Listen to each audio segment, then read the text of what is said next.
Right, okay, so this is a run through of all of the music that I produced in the actual DAW in Ableton Live.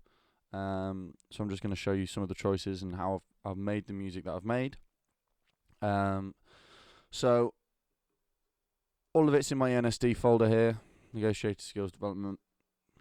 Here's the clips. So these are the ones which I've used as inspiration for the gameplay.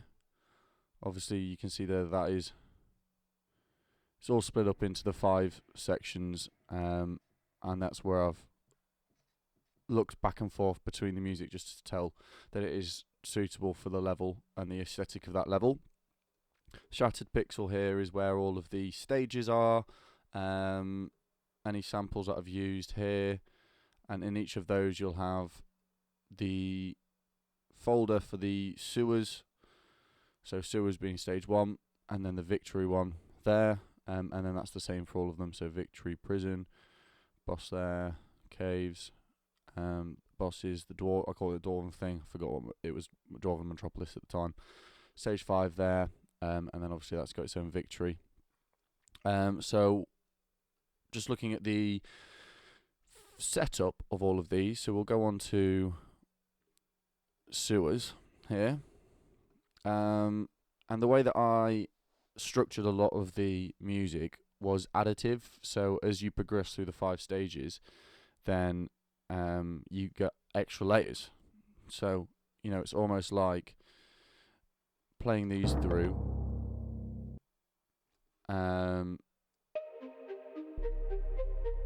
with that at the start, and as you progress, more of these are added.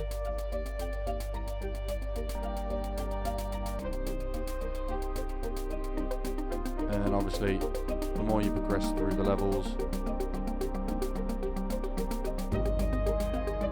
the more that these are revealed.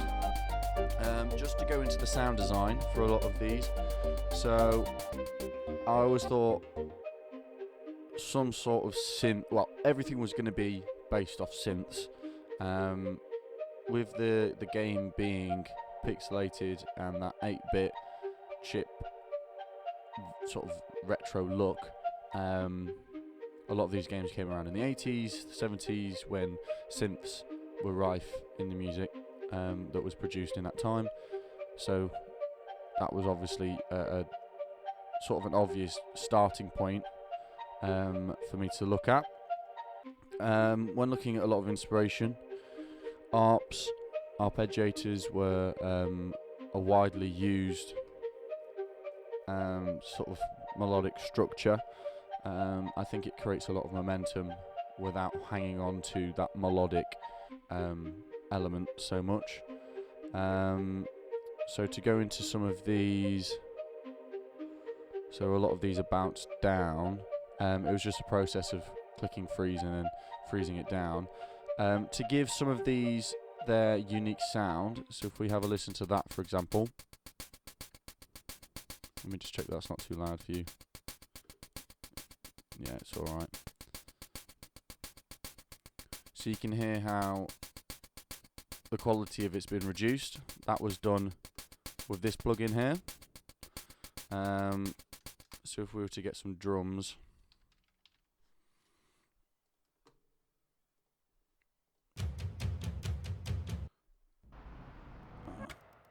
let me find some.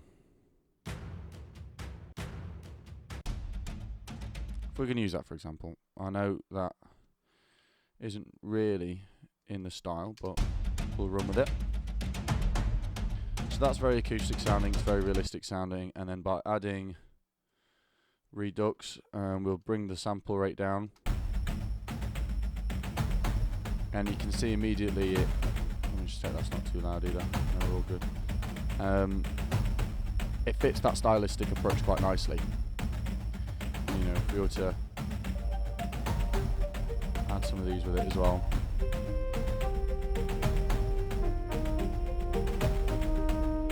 It'll be quite nice. Okay. This melody here is quite important. So again, this has been frozen down and bounced down in place, but what I can do is, let me just find it quickly. This was the synthesizer. I think it was a preset called... so that's a really nice woodwind sound, and the synthesizer here, the production of the synth, is quite similar to the old school chip plugins. When I was doing my research on chip tune plugins, Sinner was one of the ones that came up. And as you can hear, it does give that really nice characteristic. This is repeated quite a lot in the whole soundtrack. Same again with this whole redux and then reducing the sample rate and the bit depth. That's used quite a lot as well, just because it does have that characteristic that I'm looking for. So I've shown you the additive structure, which is prevalent in a lot of the earlier stages, but when we get to later stages, we have a change of structure in the boss levels. Save that, bring that up. So we tend to have an introduction stage, which will be this part, and then we have a main stage, and then sort of a contrast stage, so this doesn't get too repetitive. So this you'll be able to hear in the Dwarven Metropolis.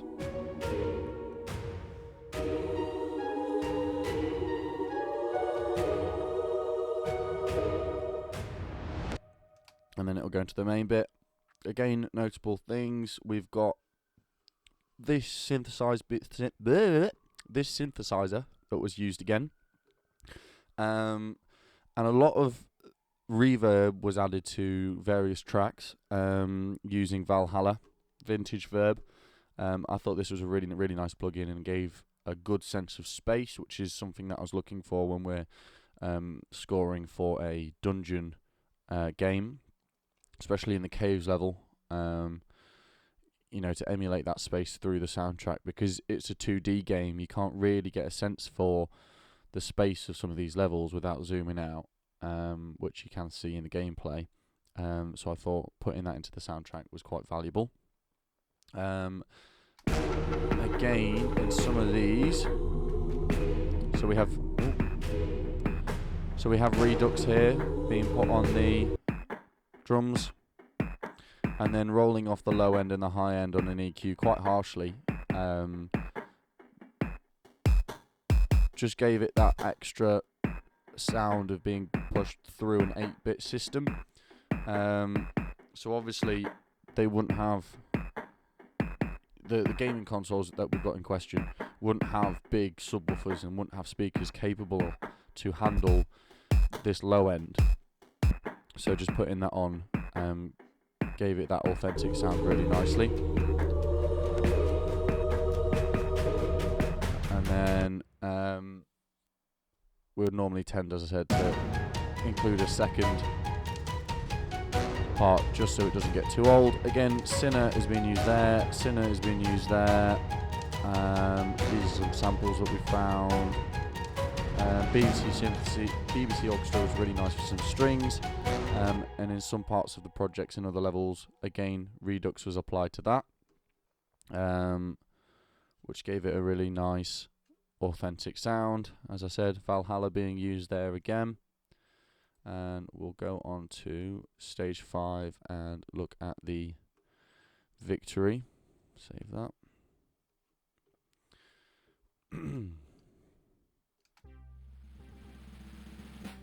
No, that's the wrong version. Where is it? Final win. There we go. So this is the final win. This is the big finale. Just to point out some notable things again. So we've got the Redux here being applied for this crash. And then it goes on to some cinematic war drums.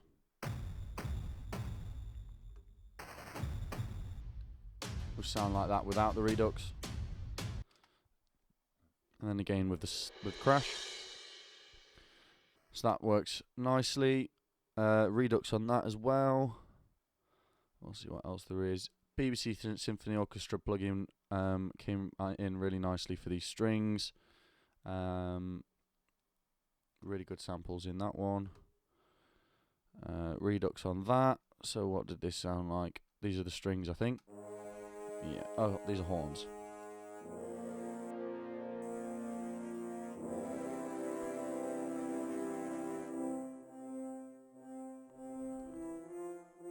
So it adds a really nice, authentic sound to the whole thing. And then Sinner coming in for that last time.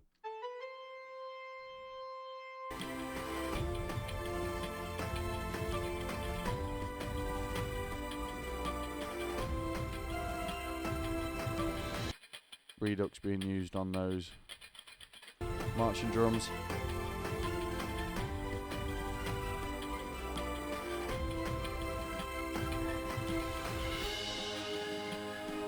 This chord progression here, I think it's the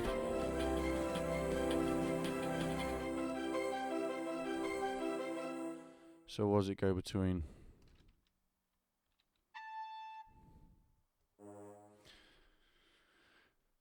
So we've got the flat 5 and then the flat 6th.